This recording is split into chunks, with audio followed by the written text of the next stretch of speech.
I mean, I don't know how I got these people. It was Just luck. they sort of fell out of the sky, you know.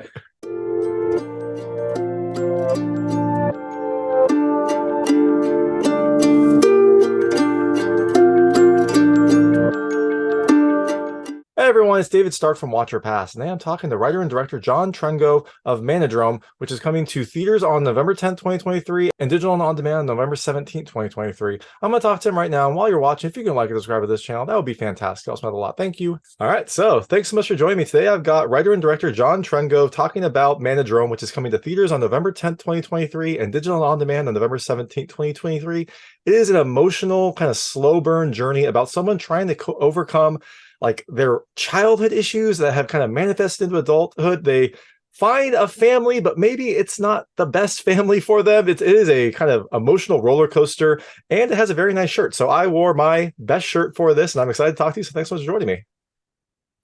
Thank you. It's lovely to talk to you. Of course, of course. So you wrote this.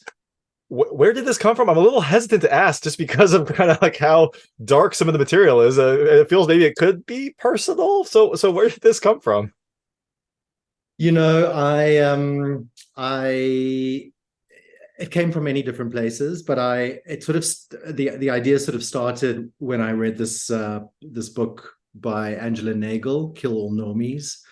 And it was this fantastic sort of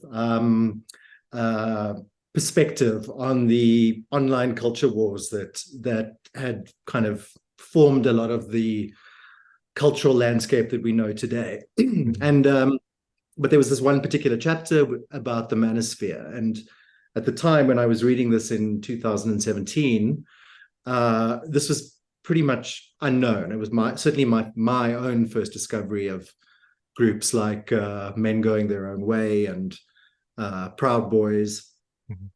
Um, I was fascinated by this idea of communities of men finding each other with a kind of common cause.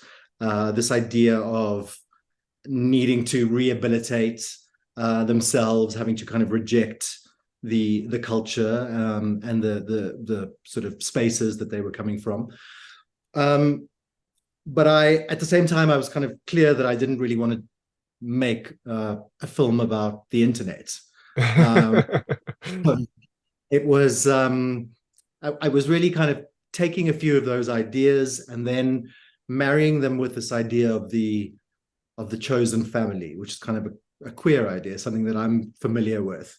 The notion of kind of rejecting the toxic relationship that you might be coming from, or the bad upbringing that you might have had, and finding a chosen family of like-minded people who can help you achieve a truer self, maybe. So it was these ideas were kind of swimming around, and then the notion of what if this emotionally unstable, sexually repressed character came into this situation, what would happen?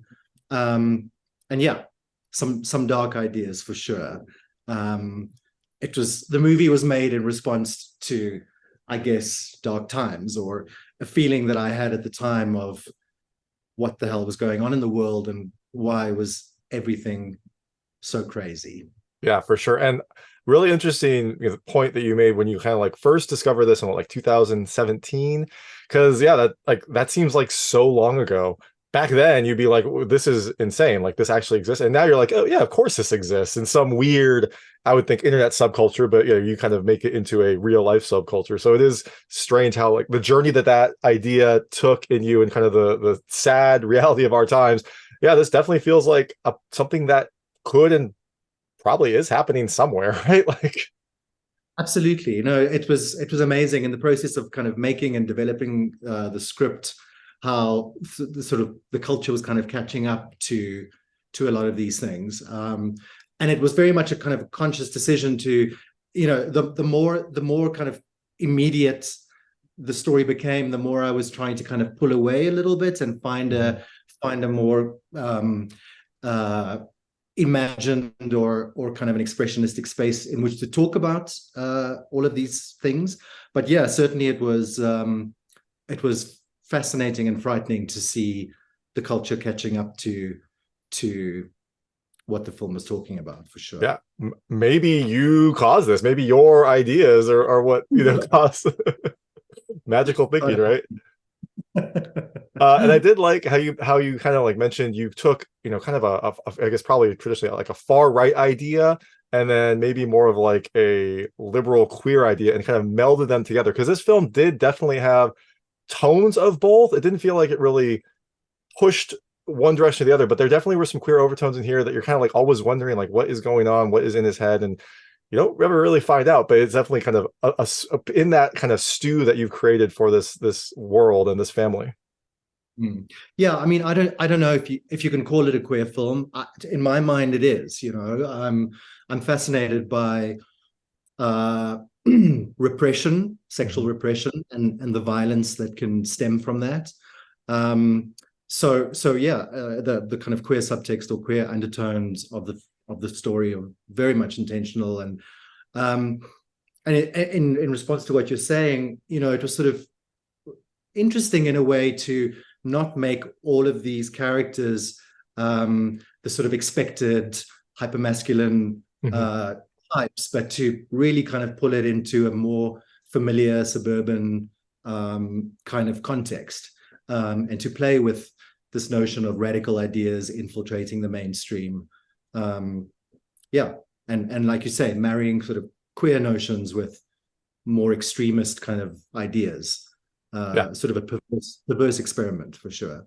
For sure. And so given that kind of background, the cast is phenomenal. How did you get Jesse Eisenberg and Adrien Brody to come and play these characters? Because they both were very, very good. I loved Adrien Brody's character. I loved, he was just kind of wonderful and terrible at the same time. It was such a nuanced and like amazing performance from him. Absolutely. I mean, I don't know how I got these people. Like, it was just luck. It sort of fell out of the sky, I mean, with Adrian, I agree. Like, just a fascinating, wonderful actor, and he made such good choices. I think could have played a sergeant major, but instead chose this sort of affable, domesticated, softer presentation, which just made it all the more interesting and exciting. So yeah, incredible. And then of course Jesse, it was just amazing to, well, firstly for him to just read the script, and secondly to be talking to him 2 days later, and he responded so well to the material. I think, obviously it's not the kind of role that that we know him to play, but he really brought something out in the character of Ralphie. When I first wrote this character, I imagined this sort of hulking alpha male gym bro, and my mantra was, I'm describing the kind of character that I would cross the road to avoid if I'd encounter them in real life. So Jesse wasn't the first person I thought of, but at the same time, there was this idea of the character being at odds with who he thinks he is and who he's trying to be, and that he's sort of at war with his own softness. And when Jesse's name came up, it was just an obvious and immediate thing for us to try and pursue, because I think he really brings out that sort of contradiction and that tragedy in the character. Yeah, for sure. I mean, definitely, I think he played it right. You don't want to, like, I definitely see what you thinking. You want like an ultra masculine gym bro, but him, he's trying, like, yeah, like you say, he's fighting against so much of his own, his body, his nature, his thoughts, his emotions, and it's kind of perfectly exemplified in that first scene where he's clearly working hard, trying to pump iron, and like, I have the same problem. Like his body just doesn't put on muscle the way that he wants it to, and so it's just like he has tried as much as he can, and there's only so much he can do, which I think is perfect. It like shows what he hopes for and how he will never achieve that, and the tragedy of that. Exactly. And I also love seeing Ethan Suplee in this. I mean, I love seeing him in anything, but it was so happy to see him just like as one of these characters and playing like a supportive, like fun character in this, weird world that we live in. Yeah, he was wonderful. Phil Essinger as well, just the most incredible actor, and the way that he invented Jason as this kind of, sort of party boy, gym rat, vulnerable, needy character. It was really exciting to cast the secondary characters, and to sort of fill out this world. And then, of course, Odessa Young, she's early in her career, and my God, how she was just able to take all these sort of disparate ideas about her character and really just sort of made it effortless, made it natural. I just felt very fortunate with the caliber of actors that I was working with. Yeah, definitely. Fantastic cast all around. One thing I was curious, that shirt, the famous shirt that it causes some issues in the film, how much was it actually? Was it actually $200? No. Okay, no. I was just curious. I was like, that is a significant portion of the budget for this film. Maybe you could like return it after, you only used it for like 10 days, so you can return it after. No, it wasn't, but Jesse sold it, yeah. Just a testament to his acting. So I know we have limited time. I call it the lightning round. They're just lightweight questions about the film. I want to see how your personal experiences map to things in the movie. You can feel free to pass on any of them. I will not be offended, but I try to keep them answerable. Sure. First question is, when was the last time you were at the gym? This morning. Oh, wow. All right. Practicing what you preach. I like it. Have you ever taken a picture of yourself flexing? I have, yeah. Excellent. Who hasn't, right? Who hasn't? Have you ever driven an Uber or equivalent Lyft? I never have. I've ridden in many. I still do every day, all the time, but I've never driven one. No. And have you ever gotten out of one abruptly? Because that was an interesting scene at the start when you just someone has an unfortunate experience and just leaves quickly. I haven't, but I have been kicked out of an Uber, and I don't want to talk about it. That is your right in this interview. I'm sure it was the driver's fault.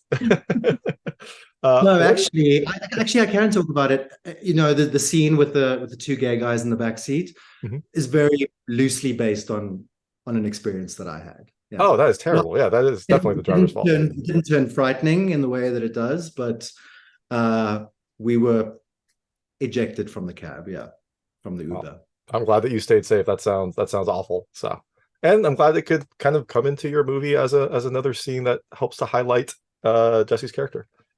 Right. What is the most expensive shirt that you have bought? I don't know. Okay. So many expensive shirts, you can't pick one up. No, actually, maybe the most expensive shirt I bought for my husband, not for myself. Yeah. That is a great answer. Like, oh wow, you were just that is amazing. So this question, you can feel free to pass. But what is the longest time you have been voluntarily or involuntarily celibate?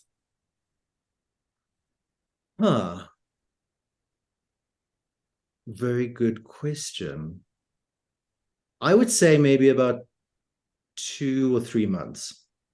All right. And you must have had a strong power in you after that. Yeah, it was semi-voluntarily, and then it ended.